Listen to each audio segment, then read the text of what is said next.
Greetings, intrepid explorers of obsolete cassette technology.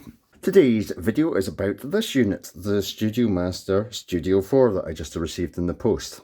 Now, this isn't going to be an in-depth review. That will follow. I will refurbish it. I will record with it. So subsequent videos will cover, how to use it properly, how to fix it properly, how it sounds, all that kind of good stuff. But I thought it was worth just making a kind of introductory video with my first impressions of the unit. Now, what we've got here, I think it's a British-made unit. It is rack mount and it weighs an absolute ton. It's extremely deep. I think it's something crazy like 12 kilograms, something like that. I'll talk about the back panel first. You can see that there are XLR inputs for all 6 of the channels. There are also line inputs, insert and return points. We've got monitor and stereo outs, and auxiliary send and receive in stereo. And we've got phantom power. You don't see that very often. So that's great. And, this is part of what's excited me about it. The other thing is that it's sort of like the mini-me. Mini-me. Oh, how could I stay angry with you? But it's mini-me to this big mixer that I've got through in the main music room over there that I'm planning to use as the center of my hybrid analog and digital recording studio. It's going to be the mixer that I use with my Tascam 388. Oh, sorry, well, I could use it with that, but my 38, my 32 connected up to my digital interface so I can work between the analog and digital domain. So I'll do a separate segment in a minute where I show you that desk. So that's part of my interest. But, I mean, the thing is, it's just got a really nice blend of features. And if we look here at the EQ, we've got a high shelf, but we've got a parametric sweepable mid-range and a parametric sweepable low range. Between 25 and 350 hertz on the low end, and between 200 hertz and 8 kilohertz in the mid-range. And then it's, I'm not exactly sure, I would need to look it up what the cutoff point is for the high shelf, but presumably it's like 10 kilohertz or something. So a lot of times when I'm talking about these units and I'm talking about the various options that are available to us with the equalization, I would tend to generalize that, very small units have no EQ. Larger units will have a high and low shelf, and the largest ones that Tascam, for instance, were making laterally had high and low shelf with a parametric EQ, and that contrasts slightly with some of my favourite units such as the Tascam 246, which had a 2-band parametric EQ. And I've often wished for a 4-track which has a kind of combination of those ideas, so a high shelf, which is extremely useful because you can compensate for noise reduction, but had to have that in conjunction with a low and mid-range parametric, and that's what this has got, so that's really exciting. We've got 2 auxiliary sends and returns, having 2 of them so that you could, for instance, send, if this channel had a guitar on it, send that signal to a echo and a reverb rather than only one or the other. That's powerful. If we look here at the bus assignment, we can send the signal to more than one tape track, and in any combination. So we don't have to only use input 1 to record to track 1. We can record to tracks 1 or 2 or 3 or 4 from any of these 6 channels. And the fact that there's 6 channels, because usually what we would do is use, for our effect returns, we would return it through these channels. So that means that we can EQ the sound of our reverb. We can EQ the sound of our echo. We can create a stereo image, so we can have a stereo return.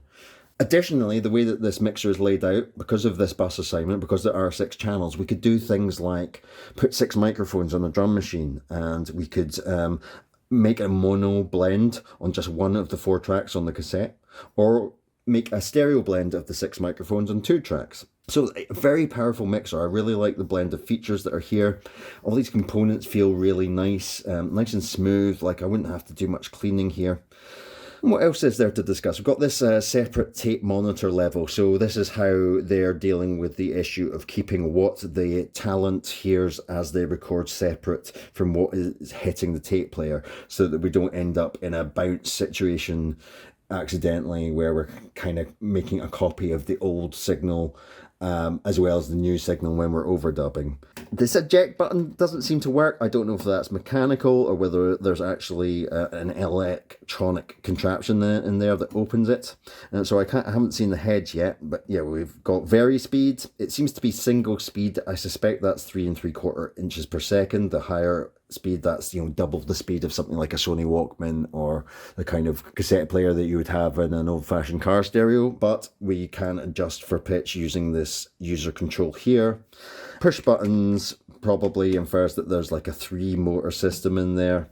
We've got a 0 set and a 0 stop, so I presume that what happens is we can rewind to 0 and it will stop automatically. So it's less of a hassle to get back to a particular point in the tape. That's good. What don't I like about this? Well, LEDs. There's a lot of segments on the meters.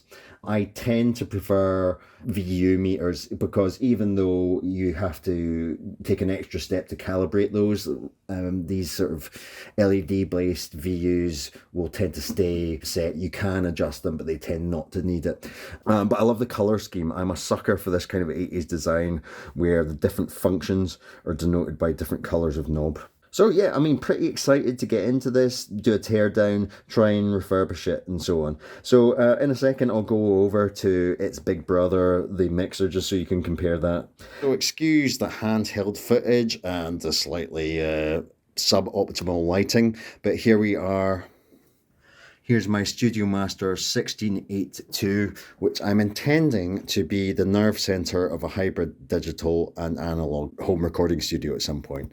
This is going to be my central point between Tascam 488 over there, which I haven't fixed yet, and Tascam 38 8-track reel-to-reel, which I haven't fixed yet, and Tascam 32 reel-to-reel, which I haven't fixed yet. That's going to be more of a mastering deck. I can also use it to do delay, and you know, proper King Tubby tape delay. But anyway, this is all going to be hooked up.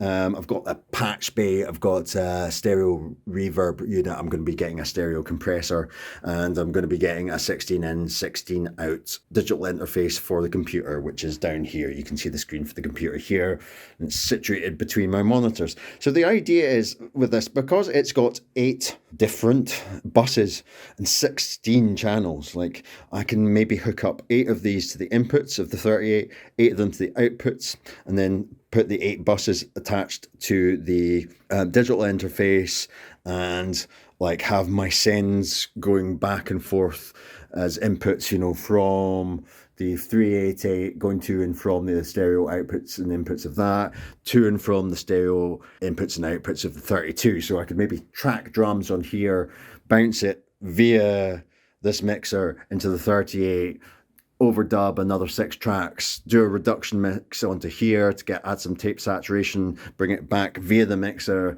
onto another 2 tracks, and here I've got another 6 tracks free, and then I can capture all that into the digital domain, and somewhere in the line I'm passing it through hardware reverb, hardware echo, hardware compression, and then just do my last nip and tuck in the digital domain. So yeah, you can see that the EQ is like kind of similar. High shelf, parametric mid, parametric low, 2 auxiliary sends, a lot of options for the routing of signals. So I mean, apart from better access, because we've got inputs and outputs and the XLRs at the top where they're easy to get hold of, it's actually a very similar mixer to what's built into the Studio 4. So yeah, that was part of my excitement about getting it. So maybe I should do at some point a more complete video about this mixer as well.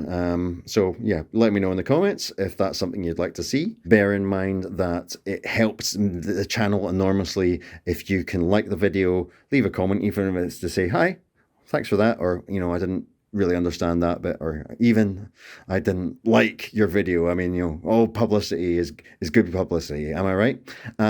If you find that this had value, please consider liking and subscribing to the channel.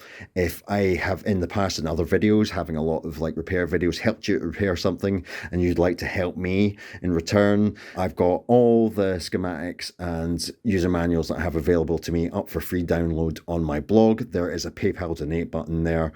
I have a Patreon account, and for as little as $1 or £1 per month, you get full access to all the exclusive content that I put up there, which is geared towards people who are more deep in the hobby and really into like fixing this stuff either for fun. It's frustrating sometimes, but it can be fun. Or, you know, people who are like a side hustle, doing it like almost to kind of like level up their gear. So they buy something cheap, fix it, sell it, buy something more expensive, fix it, sell it until they leveled up, which is basically how I've, you know, pulled myself up by the bootstraps to the point where I have this fairly complete studio system. So if you would like access to that, check out my Patreon. All the relevant links are in the description of this video. So all that remains to say, thanks for sticking around to the end. Hope to see you again soon.